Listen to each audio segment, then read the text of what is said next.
He had survived every battle Hollywood could throw at him, every villain, every explosion, every impossible fight scene. But none of that prepared him for the moment he sat in a cold hospital waiting room in Texas, watching the woman he loved slip away in front of him. His name is Chuck Norris. And for the first time in decades, the man who never flinched on screen was completely falling apart. No one saw it coming. No one expected this from someone like him. Because to the world, Chuck Norris was untouchable. He was the legend, the icon, the man memes were made about. But behind that tough exterior was a secret that very few people knew, and when it finally came to light, it didn't just shake his fans. It brought his own family to tears. This is not the story you think you know. This is the real one. Carlos Ray Norris was born in 1940 in Ryan, Oklahoma, a town so small most people couldn't find it on a map. And honestly, for most of his childhood, Chuck wished he could disappear too. His father was an alcoholic who walked out on the family early. No warning, no goodbye, just gone. His mother, Wilma, was left to raise three boys alone, no money, no support, no plan. They moved constantly. Some nights, food was scarce, hope was even scarcer. But Chuck was not the kind of kid who complained. He absorbed the pain quietly. He carried it inside and let it harden into something else entirely. When he enlisted in the United States Air Force at 18, something changed in him. He was stationed in South Korea, and that's where he found martial arts, not as a hobby, not as a sport, as a purpose. As a way to channel everything he had been holding in since he was a little boy watching his father leave. He trained like his life depended on it. He earned black belts. He became one of the most decorated martial artists in American history, winning the professional middleweight karate championship 6 consecutive times. But fame. That wasn't something he was chasing. It found him through a chance meeting with Bruce Lee. The two trained together. Bruce saw something in Chuck that most people missed, a stillness behind the strength, a quiet danger, a screen presence that simply could not be taught. And then came Walker, Texas Ranger. For 8 seasons, Chuck wasn't just a TV star. He was a symbol. Millions tuned in every week to watch a man who stood for family, justice, and doing what was right even when it cost everything. He seemed like someone who had it all figured out. But what happened next changed everything. Behind the image, behind the legend, Chuck's personal life had been quietly unraveling. He had married his high school sweetheart, Diane Holchek, back in 1958. They had 2 sons together, Mike and Eric. But the long hours, the constant travel, the pressure of building a career in Hollywood, it wore the marriage down year by year. In 1989, after more than 30 years together, they quietly divorced. Chuck didn't run to the press. He didn't go on talk shows to discuss his heartbreak. He simply went quiet, retreated, processed it alone the way he had processed every painful thing in his life. But then 2 years later, he met Gina O'Kelly. She was a former model and actress, warm, strong, deeply grounded in faith. She was 23 years younger than him. And Chuck Norris, the man who never showed weakness on screen, fell completely in love with her. They married in 1998. Together they had twins, Danielle and Dakota. Chuck built a ranch in Navasota, Texas, and for years life felt like everything he had ever worked for. The peace, the roots, the family he had dreamed of since he was a boy with nothing in Oklahoma. For a while, it felt like the hardest part was finally over. It wasn't. In 2013, Gina went in for a routine MRI scan, standard procedure. Nothing to worry about, that's what they told her. But the technicians used a contrast dye called gadolinium, a substance injected into millions of patients every single year. Most people have no reaction at all. Most people go home and forget it happened. Gina was not most people. Within days of the scan, her body began to respond in terrifying ways. A burning sensation spread through her limbs.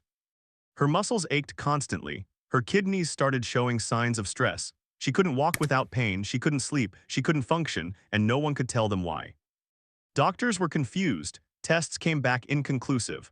Month after month passed with no answers, no diagnosis, and no relief. Gina was deteriorating, and Chuck was watching it happen, completely powerless to stop it. He sat in hospital chairs night after night. He prayed in parking lots where no one could see him. He flew Gina to clinics in Nevada, in China, in Europe, spending hundreds of thousands of dollars chasing answers that seemed impossible to find. And that's when things took a shocking turn. In a 2017 interview, Chuck Norris, the man who had stared down every villain Hollywood could create, sat in front of a camera and his voice cracked. "I thought I was going to lose her," he said. The world fell silent. That was the moment everyone finally saw the real Chuck Norris, not Walker, not the legend, not the memes. Just a frightened husband who was terrified of losing the woman he loved. But Chuck Norris was not built to stay passive. He was built to fight back. He and Gina made a decision. If the medical system wouldn't give them answers, they would force it to. They filed a major lawsuit against several pharmaceutical companies, alleging that the gadolinium contrast dye had caused Gina's devastating, ongoing health crisis. They were demanding $10 million in damages. The lawsuit sent shockwaves through the medical community. Suddenly, thousands of other patients came forward with eerily similar stories.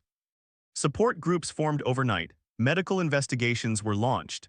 The name Chuck Norris was no longer just attached to action movies, it was attached to a movement. For Chuck, this was never just about the money. It was about the same moral code he had lived by his entire life, that when something is wrong, you stand up, you speak out, you fight. And while that battle played out in public, a very different story was quietly unfolding behind closed doors. Because while everyone was focused on Gina's health crisis, financial analysts and Hollywood insiders were beginning to ask a question that no one had ever publicly answered. Just how much had Chuck Norris actually built? The numbers, when they finally came to light, were stunning. Chuck Norris had not simply earned a good living from Walker, Texas Ranger. He had constructed an empire, methodically, quietly, without a single word of bragging. His total gym fitness brand alone had generated over $1 billion in revenue. $1 billion. Built largely through late-night infomercials that became a cultural staple of American television in the 90s and 2000s. He had turned his discipline and his face into a health brand that outlasted every fitness trend of the last 3 decades. Beyond that, there were licensing deals, real estate investments, decades of film royalties. And his martial arts schools, United Fighting Arts Federation, which had been training students across America for over 40 years. His estimated net worth stood at around $70 million. But here's what made his family emotional: it was never the number. It was what Chuck said he planned to do with it.